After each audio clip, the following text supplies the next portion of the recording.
Hello, fellow pipers. Yanis here, coming at you on this beautiful Thursday evening.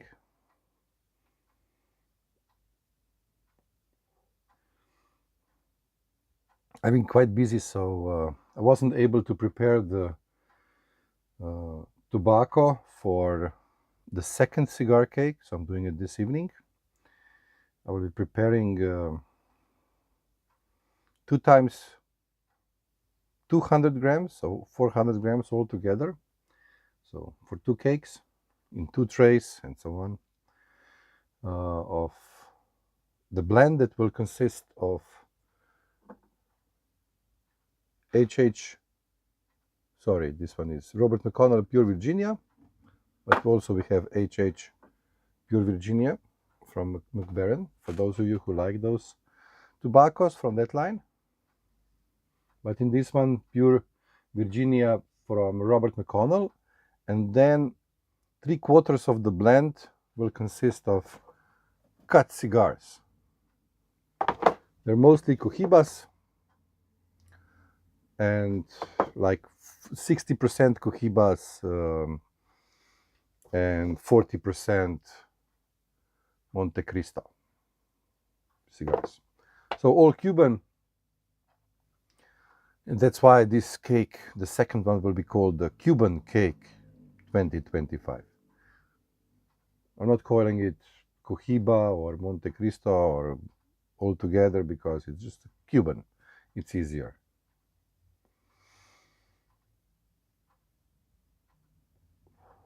Smoking this 606 sandblasted pot from Peterson, and in it some Amphora, Kentucky. Before I go and start cutting the cigars here, of course, offline, I'm not going to bore you with this. I will show you 2 things. First one is one of my fellow pipe smokers who is really handy with pipe refurbishing and repairs. He repaired one of my pipes that I bought early, and then stem broke. He repaired it once, it didn't work, and now he repaired it for forever, let's say, because the repair is so good. Big Ben, Manhattan. Look at this beauty, at least in my eyes, of course. This is why I bought it. A Danish style stem, and then big huge bowl.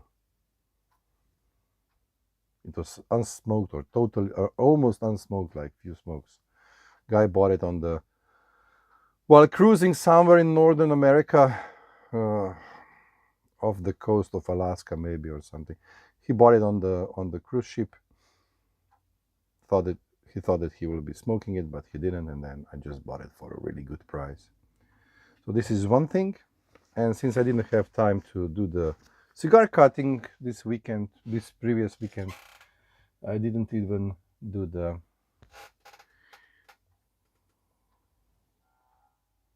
stem of my Dunhill Bulldog. It's in the OxyClean solution. It will stay there until I will cut all these cigars and finish the recording of the video. So I suggest that we move on to cutting, and I will come back when everything will be cut and not bore you with that. So see you in a second. And I'm back.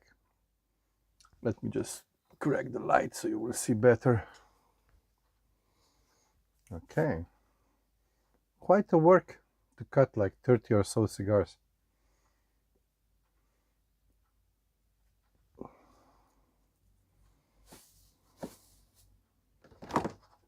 So one tray I already divided 2 times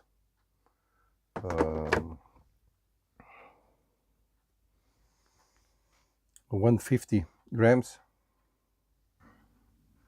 and sorry for this, I was just checking if I didn't put different amounts into each tray. Everything seems to be in order.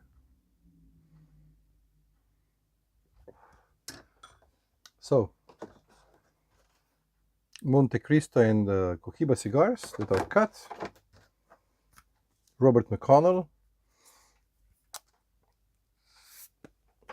It will consist of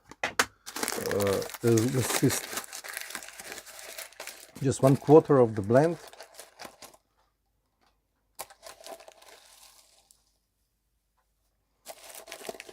Much finer cut than what I did, because it's, I mean, if I'm going to continue with these cigar cakes, I will need to buy a better cutter, because it's actually quite the work to cut this many cigars.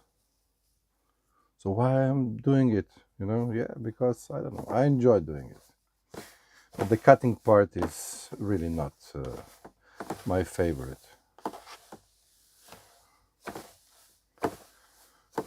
The first cigar was easy because everything was already cut. It was made out of blending tobaccos, but now in this one,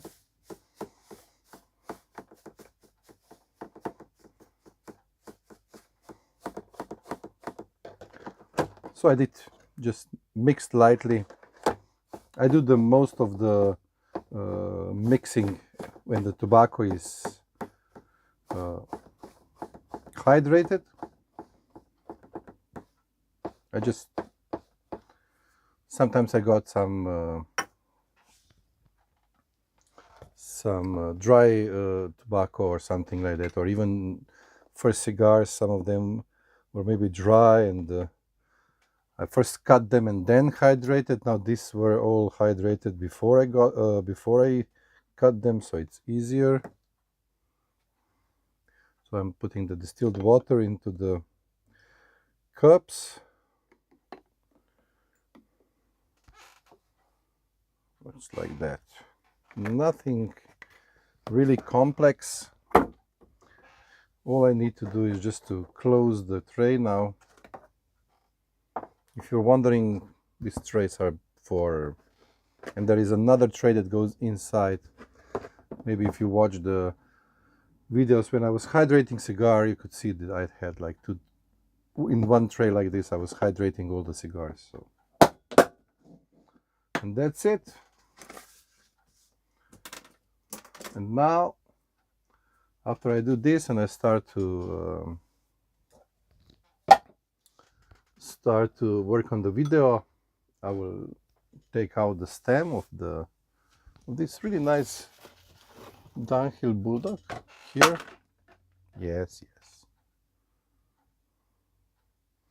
So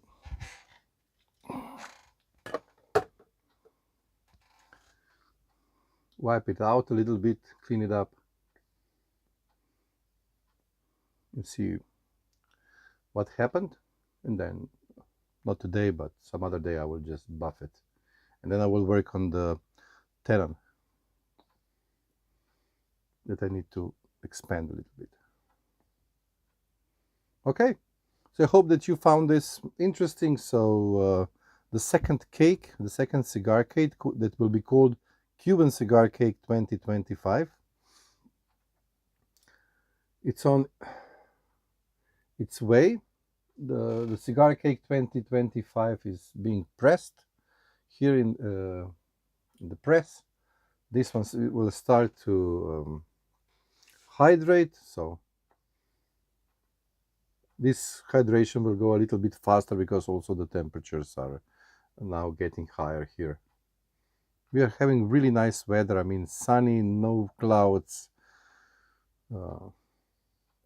good temperatures. 19 degrees Celsius. I don't know how much it's in the Fahrenheit. So warm, sun, warm.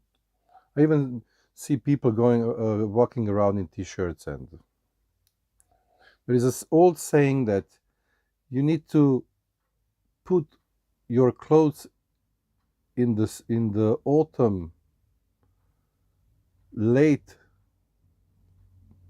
meaning you shouldn't put the clothes on very fast when it's getting colder outside, and during when the spring is coming, you shouldn't take off your clothes, warm clothes, too fast, because the weather is changing, the temperatures are not there yet, the body is not used to, and so on. If you are, of course, not somebody living in the woods and you are like indestructible and so on. But otherwise, it's good to, let's say, prolong and in autumn to prolong your and not put the warm clothes immediately on, so you will get a bit more. Your immune system will get stronger and so on. And then on the other side, it's don't put the clothes off too fast. That's all. An old wisdom or wisdom coming from old people, and I think they're right. Because I often know that, oh, it's warm, and then we put on the t-shirts, go out, you sweat a little bit, and then the wind is just blows a little bit, and your nose is running, and so on and so forth. And this is a perfect time for your immune system to go down, and because it's the changing of the season, and we have all these seasonal sicknesses and stuff like illnesses. So, cheers. Something to disinfect. And while talking about disinfection, just when you're handling tobacco, make sure your hands are clean and the surfaces, whatever are you using, tools and trays and bowls and stuff like that, they are clean. This is it. I hope you like the pipe that I showed you at the beginning of the video, the Big Ben Manhattan, that is repaired. Actually, he drilled through the tenon into the stem and inserted and glued in a metal pipe, whatever, tube, a metal tube, and this is now indestructible. Okay, I hope you like it, and until we meet again, I wish you all a lot of pleasant smokes.